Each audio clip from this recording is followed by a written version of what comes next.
Well, a May Day rally turned violent in Portland after riots broke out with angry demonstrators throwing rocks, lead balls, and even full cans of soda yesterday. At least 25 people were arrested. Various charges include arson, vandalism, and assault. Dan Springer's live in Seattle with the very latest. Right, Dan, more about exactly what happened. Yeah, hi, Shannon. There were May Day protests for immigrant rights and for workers' rights all over the U.S. yesterday. But once again, the bulk of the violence broke out right here in the Pacific Northwest. Anarchists dressed in all black and covering their faces with bandanas, masks, and helmets clashed with police in downtown Portland. They were throwing rocks and smoke bombs at police. They did considerable vandalism, breaking windows at several businesses, 2 federal courthouses, a hotel, and police vehicles. They also set a couple of street fires by using flares to light trash cans and other debris on fire. Once the violence erupted, the mayor of that city quickly revoked the permit of the May Day protest and declared the situation a full-blown riot.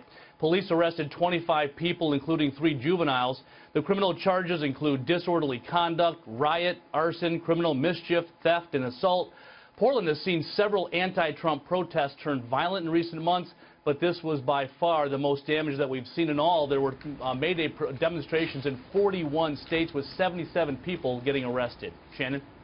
All right, Dan, also some violence in Washington state as well?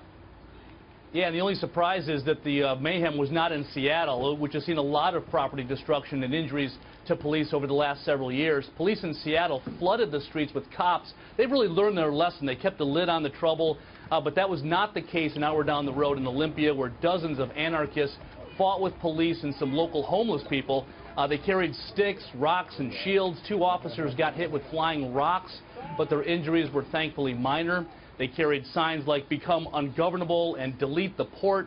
They broke windows in businesses and at banks. Police threw flashbangs. So basically a lot of this destruction we've seen in the past years. Again, a relatively small number of people infiltrating a large crowd of peaceful protesters in these May Day riots. Back to you. All right, Dan Springer, thank you very much.